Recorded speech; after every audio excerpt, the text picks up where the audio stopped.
ধারাবাহিক দেবী অর্চনার পর হিন্দুদের এখন কার্তিক পুজোর পর্ব। ছেলেবেলায় ছড়া কাটতাম, কার্তিক ঠাকুর হ্যাংলা, একবার আসে মায়ের সাথে, একবার আসে একলা। কলকাতা বা অন্যান্য জেলায় কার্তিক মাসের সংক্রান্তিতে পুজো হলেও বর্ধমানের কাটোয়া, হুগলির বাঁশবেড়িয়া ও চুঁচড়া শহরে 3 দিনের পুজো হয়। আড়ম্বর দুর্গাপুজোর মতোই শতনামে ভূষিত কার্তিক। বঙ্গজননী উমার কাছে কেতো, খোকা কার্তিক, জামাই কার্তিক, অর্জুন কার্তিক, বাবু কার্তিক, কত নাম। এই পুজো সুন্দর সন্তান পেতে যেমন গৃহস্থের ঘরে হয়, তেমন এই পুজোর চল নিষিদ্ধ পল্লীর গণিকাদের কাছে। চোর ডাকাতদেরও নাকি দেবতা কার্তিক। এই বিষয়ে পরে আসছি।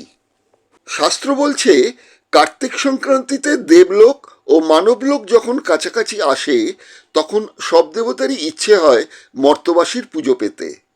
ঐতিহাসিক তথ্য বলছে 1600 শতকে সপ্তগ্রামে পর্তুগিজ বণিকরা আসার পর থেকেই কার্তিক পুজোর প্রসার লাভ করে। প্রথম দিকে অন্তজ শ্রেণীর হাতে পুজো শুরু হলেও পরবর্তী সময় স্থানীয় রাজপরিবার ও ব্রাহ্মণেরা যোগ দেন। কাটোয়ার গঞ্জ মুর্শিদপুরে বর্তমানের হরিহর পাড়ার পতিতাপল্লীতে ল্যাংটো কার্তিক দিয়ে পুজোর প্রচলন 300 বছর আগে শুরু হয়। কাটোয়ার মূল ঐতিহ্য বাবু বাইজিদের সম্পর্ক।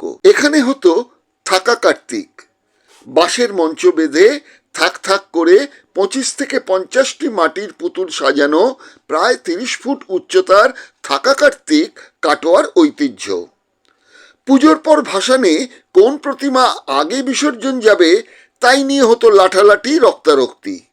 লাঠির জোরে যে বাবুর পুজো আগে বিসর্জনে যেত, পতিতাপল্লীতে সেই বাবুর কদরই আলাদা। 1997 থেকে পুলিশ ও স্থানীয় পৌরসভা সেই রেষারেষি কড়াভাবে দমন করেছে। কাটোয়ায় পুজো প্রায় 200টিরও বেশি হয়, বাঁশবেড়িয়াতেও তাই। 70-এর দশক পর্যন্ত বাঙালি 1 এপ্রিলের মজা আরেকবার এনজয় করত সদ্য বিবাহিত বন্ধুবান্ধব বা পাড়ার কোনো পাড়াতুতো দাদা ভাইয়ের বাড়িতে তাদের দরজায় জোড়া কার্তিকের মূর্তি রেখে এসে। বেচারি গৃহস্থ রাতারাতি পুজোর ব্যবস্থা করতে বাধ্য হতো। বাঙালির এই রসিকতার নাম ছিল কার্তিক ফেলা। এখন দিন পাল্টেছে, এমন রসিকতা শহর অঞ্চলে কমে গেছে। আসলে সেই পাড়াতুতো সম্পর্ক এখন তেমনটা তো আর নেই, কিন্তু এই কার্তিক ফেলার পেছনের কারণটা কি আজকের প্রজন্ম জানে না বললেই চলে। এই প্রসঙ্গে পরে আসছি। প্রথমে দেখি চলুন শাস্ত্র কি বলছে। রামকৃষ্ণদেবের সাক্ষাৎ শিষ্য বিবেকানন্দের গুরু ভাই স্বামী অভেদানন্দের কাছে দীক্ষিত স্বামী প্রজ্ঞানানন্দ তার স্ত্রী দুর্গা গ্রন্থে কার্তিক সম্পর্কে 191 পৃষ্ঠায় কি লিখেছেন প্রথমে দেখা যাক। তিনি লিখেছেন, শ্রদ্ধেয় প্রাচ্যন্নব মহাশয় অনুমান করেন স্কন্দ তথা কার্তিক ও বিনায়ক গণেশ শিবপুত্র রূপে সমাজে 2 ধর্ম মতবাদের সমর্থক ছিল। কিন্তু স্কন্দ তথা কার্তিক উপাসক ও গণেশ উপাসকদের সম্পর্ক ছিল আদা কাঁচকলায়। কেননা কার্তিকের বাহন নাগ ভক্ষণকারী ময়ূরী তার প্রমাণ। কার্তিকেও সরস্বতী বা উষা দেবীর সহকারী। কার্তিকেও রণদেবতা ও চিরকুমার ব্রহ্মচারী। রাত্রির অন্ধকারকে ছিন্ন বিচ্ছিন্ন করে বিজয়মাল্য পরিয়ে উষা দেবীকে প্রকাশ করাতেই দৈত্য দর্পদেব সেনাপতি কার্তিকেয়র সার্থকতা, একথা উল্লেখ আছে ভবিষ্য পুরাণের 131 ও 132 সূক্তে। আবার স্কন্দ স্কন্দ কুমার রূপ শক্তি ধর বহু কেতুশ্চ বলা হয়েছে। কার্তিক প্রসঙ্গে এই গ্রন্থে আরও বলা হয়েছে কার্তিকেয়র আরেক নাম স্কন্ধ। সৌর উপাসকেরা স্কন্ধকে সূর্যের অনুচর অথবা প্রতিনিধি বলে মনে করতেন। মহর্ষি হক বলেছেন, আবেস্তার স্ক্রচাবরেজ ও স্রোত্রস এক অভিন্ন আবেস্তার বা পার্শ্বিকদের স্বভাবরেজের হাতে শত্রু নাশের জন্য কঠোর তরবারি আছে। পণ্ডিত হকিন্স বলেছেন, স্কন্ধকে পিতামহ সনত কুমারের পুত্র বলেও উল্লেখ করা হয়েছে।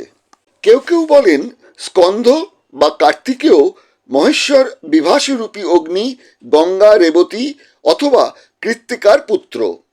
6 জন কৃত্তিকার পুত্র বলে স্কন্ধের নাম কার্তিকেয়। অনেকের মতে স্কন্ধের পত্নী দেবসেনা এবং ভগ্নীর নাম দৈত্যসেনা। শ্রদ্ধেয় বসু মহাশয় বলেছেন, কার্তিকেয় পূজা ও উপাসনার প্রচলন বেশ প্রাচীন। ললিত বিস্তরে স্কন্ধের সঙ্গে শিব, নারায়ণ, কুবের, চন্দ্র, সূর্য, বৈশ্যব্রণ, চক্র, ব্রহ্মা ও লোকপাল প্রভৃতির নাম পাওয়া যায়। পতিতাপল্লীতেও দেবসেনাপতি কার্তিকেয়র কদর আছে।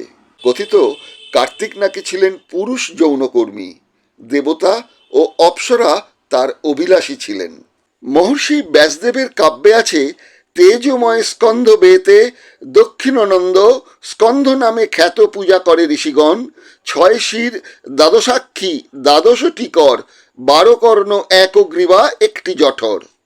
এই বর্ণনা কালিকা পুরাণ, পদ্মপুরাণ, বামন পুরাণ, রামায়ণ ও মহাভারতেও আছে।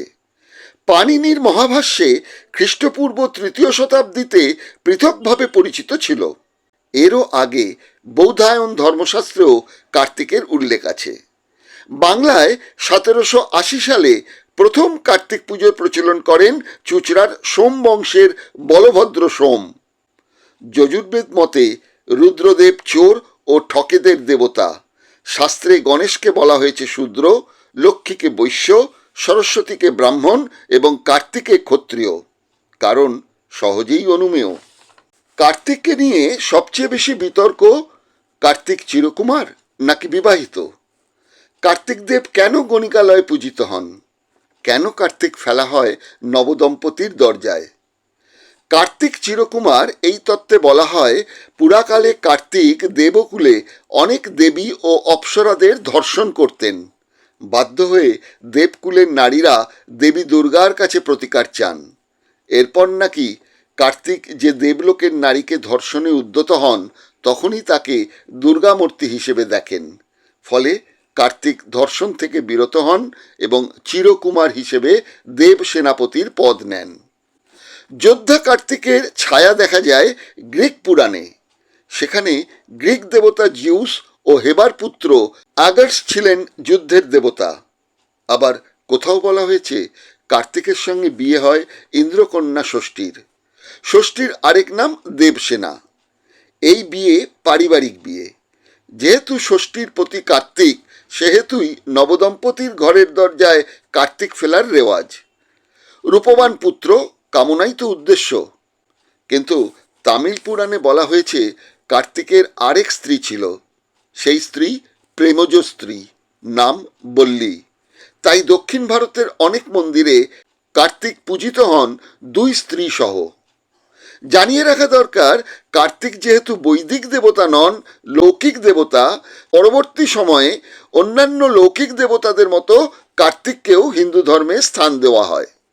গণিকারাও বাংলার বাবুদের উপপত্নী হতেন। তারাও ষষ্ঠী পুজো করেন সন্তান কামনায়। দেবীর স্বামী কার্তিক, তাই রূপবান পুত্র পেতে বাবুদেরই তো শরণাপন্ন হতে হতো গণিকাদের। তারই প্রতীকী পুজো গণিকা গৃহে, এই বাংলার বুকে। আচার্য কলহনের রাজতরঙ্গিনী গ্রন্থে ও তৈত্তেরীয় ব্রাহ্মণ গ্রন্থে আবার বলা হয়েছে চোর ডাকাতরা কার্তিক পুজো করেন। চুরিকে শিল্পকর্ম হিসেবে বলেছেন কামশাস্ত্রের রচয়িতা বাৎসায়ন। চৌরশাস্ত্রের নাম ষণ্মুখ কল্পম ও চৌরচর্যা। ষণ্মুখ অর্থাৎ 6 মাথা। চুরি করতে গেলে অন্তত 12টি চোখে দেখার মতো সজাগ দৃষ্টি রাখতে হয় চতুর্দিকে। 12টি চোখ অর্থাৎ 6টি মুখ। তাই তো কার্তিকের আরেক নাম ষড়ানন। দ্রুত চুরি করতে হয়, 12 হাত থাকার মতন দ্রুততার সঙ্গে। তাই বুঝি কার্তিক পুজোর মন্ত্রে বলা হয়, ওং বন্দে অহং মত্বানং মৌর পরিসংস্থিতম বিশ্বসং শত্রুহন্তারম দ্বাদশাস্ত্রৈত্র চাশোভিতম তপ্ত কাঞ্চন বর্ণতম নানালঙ্কার ভূষিতম ষণ্মুখং পুত্রদায়ং তস্করাধিপত্রিম শূরম। অর্থাৎ তপ্ত কাঞ্চন বর্ণের শত্রুহন্তা 12 চক্ষুর অধিকারী 6 মাথাযুক্ত চোরেদের অধিপতি, যিনি সুরালক অর্থাৎ দেবলোকের রক্ষক ও চোরচূড়ামণি কার্তিক। পুরনো দিনে নাকি চোরেরা মারণ, উচাটন, স্তম্ভন, বশীকরণ ও শান্তিকর্ম এই 5 তান্ত্রিক ক্রিয়া করেই চুরি করতে বেরোতো। অনুষ্ঠানটি কেমন লাগলো?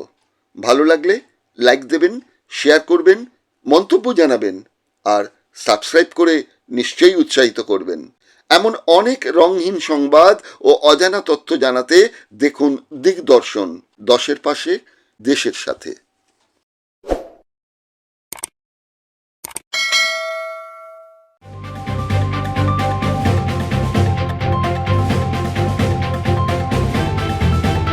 রংহীন সংবাদ আর অজানা তথ্যের জন্য দেখুন দিগদর্শন, দশের পাশে, দেশের সাথে।